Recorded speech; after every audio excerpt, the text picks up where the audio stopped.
ব'লক আজি আমি চুমনিলৈ যাওঁ য'ত মুগা পোহে তাল ভিজাওঁ ব'লক আমি মুগা পোহা চুমনিলৈ যাওঁ এইখন আমাৰ পথাৰ ইয়াতে বিহুত মেজি পতা হয় ইয়াতে আমাৰ চুমনি সেইফালে এখন আছে চুমনি আমাৰ কেইবাখনো 3খন চুমনি আছে আমাৰ আৰু এইটো হ'ল মাজুলীলৈ যোৱাৰ যিটো স্থলপথ এইফালে মাজুলীলৈ যাব পাৰি আমাৰ গাঁৱৰ মাজেৰে মাজুলীলৈ যায় তো এইটো আমাৰ আহোম গাঁও এখন তাৰ কাৰণে এইটো বনাই থকা হৈছে এতিয়া আমি চুমনিৰ ফালে আগবাঢ়িছোঁ আচলতে ঢকুৱাখানাক সোণালী সূতাৰ দেশ বুলি কোৱা হয় সোণালী সূতাৰ দেশ ঢকুৱাখানাৰ মুগা সূতাৰ এটা বিশেষত্ব আছে আৰু ঢকুৱাখানাৰ মুগা সূতা অসমত যথেষ্ট সমাদৃত পলু 3 প্ৰকাৰৰ আছে পাট পলু এৰী পলু আৰু মুগা পলু চুমনিত পোহা হয় মুগা পলুৱে চুম গছৰ পাত খায় দীঘলতিৰ পাত খায় আমি চুমনি পাইছোঁহি এইখন আমাৰ চুমনি এতিয়া আমাৰ চুমনিৰ বহা এইবোৰ খৰিকা বনাই থকা হৈছে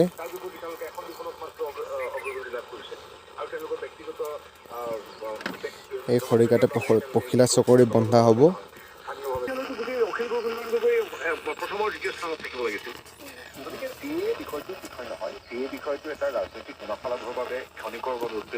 খৰিকাবোৰ বুৰুলিৰ পৰা বনোৱা হয় খেৰৰ বুৰুলি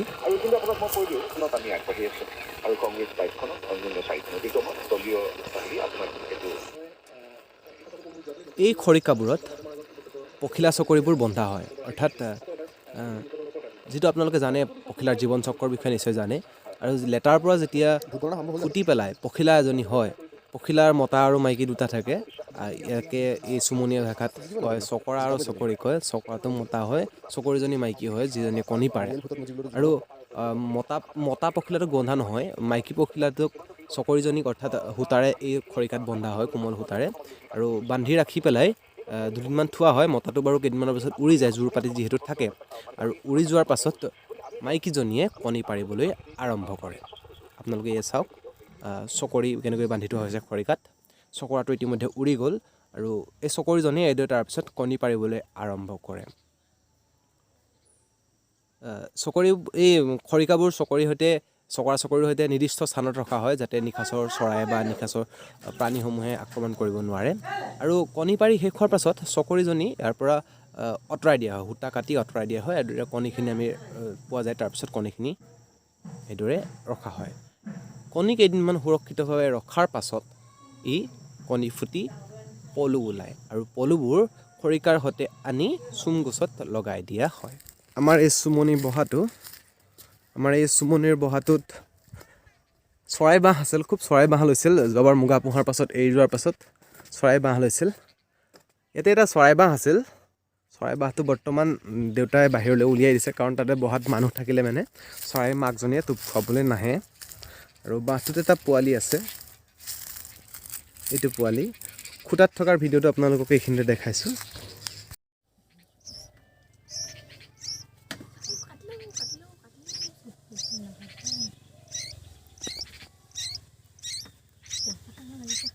দেউতাই বাহিৰলৈ এইভাৱে উলিয়াই দিলে যে ইয়াৰ ভিতৰত থাকিলে যিহেতু মাকজনীয়ে নাহে ভয় কৰে মানুহলৈ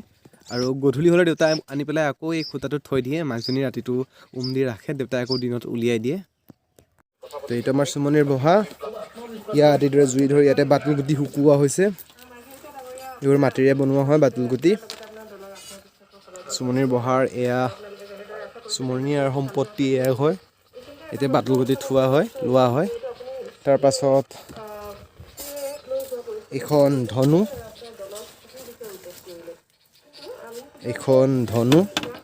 এৰে চৰাই খেদা হয় ধনু কিদৰে মৰে মই আপোনালোকক দেখাম বাৰু এয়া মই বাতুল গুটি লৈ লৈছোঁ 4টা এতিয়া বাতুল গুটি আৰু এয়া ধনু মই লৈ লৈছোঁ। ধনু মই লৈ লৈছোঁ। বাতুল গুটিটো এখন ধনু এইদৰে লোৱা হয়, ইয়াত ধৰা হয় বাওঁ হাতেৰে, সোঁ হাতেৰে লোৱা হয় ইয়াত। এই বহল নখত বাতুল গুটিটো খুওৱা হয়। বাতুল গুটি ইয়াতে খুৱাই লোৱা হৈছে। এয়া তাৰ পাছত এইদৰে টনা হয়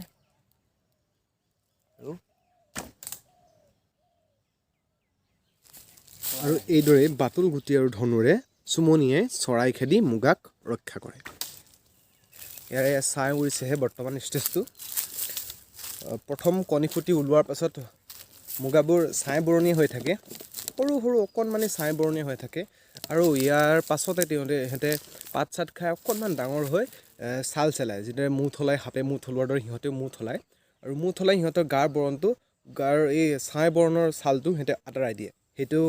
ছাই উৰা বুলি কয়। তাৰ পিছৰ ষ্টেজটো হ'ল 2 ওলোৱা, তাৰ পিছৰ ষ্টেজ হ'ল 3 ওলোৱা, তাৰ পিছৰ ষ্টেজটো হ'ল মাইকী ওলোৱা, চাৰি যিটো হয় সেইটো মাইকী ওলোৱা কয়। তাৰপাছত মাইকী ওলোৱাৰ পাছত সিহঁতে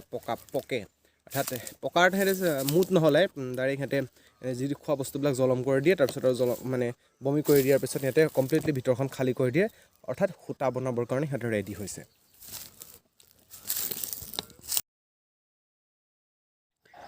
এয়া হ'ল খৰিকাত কণীবোৰ ফুটাৰ পাছত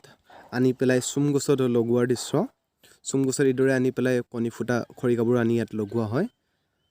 এইদৰে কণী ফুটি ওলোৱা মুগাটো লাহে ধীৰে গৈ পেলাই ইয়াৰ পৰা বগাই গৈ চুম গছত উঠি চুম গছৰ পাতত বগাই গৈ আৰু চুম পাতত বগাই সিহঁতে চুম পাত খাই লাহে লাহে ডাঙৰ হয়। এয়া চুম গছৰ পাতত থকা ছাই বৰণীয়া মুগা পোনে কণী ফুটি ওলাই গৈ বগাই চুম পাতত সিহঁতে আশ্ৰয় লৈছে আৰু সেইদৰে পাতবোৰ খাই সিহঁতে কুটিছে, কুটা নহয় আচলতে সিহঁতেবোৰ খাই দিছে। আৰু এয়া চাওক, এটা ভিডিঅ' ক্লিপ দেখাবলৈ যত্ন কৰিছোঁ। এইটো প্ৰথম ষ্টেজৰ মুগা, এইটো প্ৰথম ষ্টেজৰ মুগা, অৰ্থাৎ কণী ফুটি ওলোৱা মুগাটো এনেধৰণৰ হয়, ছাই বৰণীয়া হয়। দেখিছে আপোনালোকে, এইটো ছাই বৰণীয়া মুগা, তেনেই অকণমানি হয়। এজোপা দীঘলতি গছত লগোৱা আছে। ইয়াৰ পিছত আৰু এই যে ফটোত দেখিছে আপোনালোকে নীলা, অলপ শুংটো নীলা নীলা ৰঙৰ, এই মুগাটো হ'ল ছাই উৰাৰ পাছত, অৰ্থাৎ ছাই উৰা মুঠটো চেলোৱাৰ পাছত, ছাই বৰণীয়া মুঠটো চেলোৱাৰ পাছত যিটো ষ্টেজত প্ৰৱেশ কৰে সেই ষ্টেজটো হ'ল এইটো ছাই উৰা মুগা বুলি কয়। তাৰপিছত অকণমান বেঙুনীয়া বেঙুনীয়া ৰঙৰ যে দেখিছে, এইটো হ'ল 2 ওলোৱা মুগা। 2 ওলোৱা মুগাটোৰ বৰণ হয় এই ধৰণৰ। এইখন ফটোত এটা ছাই উৰা মুগা আৰু এটা 2 ষ্টেজত প্ৰৱেশ কৰা মুগা একেলগে আছে, আপোনালোকে ভালদৰে চাওক। এইটো তাৰ পিছৰ পৰ্যায়ৰ এটা পুৰঠ মুগা, যিটো 3 ওলোৱা বুলি কোৱা হয়। আৰু তাৰপিছত এয়া মোৰ হাতত এয়া পুৰঠ মাইকী মুগা, অৰ্থাৎ 4 ওলোৱা যিটো ষ্টেজৰ মুগা, এইটো হ'ল পুৰঠ মাইকী মুগাটো। যেতিয়া পুৰঠ মুগাবোৰ এজোপা গছৰ পাত খাই শেষ কৰে, তেতিয়া এইদৰে কিছুমান বাঁহৰ চিলিঙবোৰ ভালদৰে দেখাব পৰা নগ'ল, ইজোপা গছৰ পৰা সিজোপা গছলৈ নিয়া হয় সিহঁতক। ইয়াৰ পিছত আপোনালোকক দেখাবলৈ যত্ন কৰিম কিদৰে সূতা কটা হয়, পলু পকে আৰু বাঁহ বান্ধে কিদৰে ৰখা হয় পিছৰ খণ্ডত। ধন্যবাদ।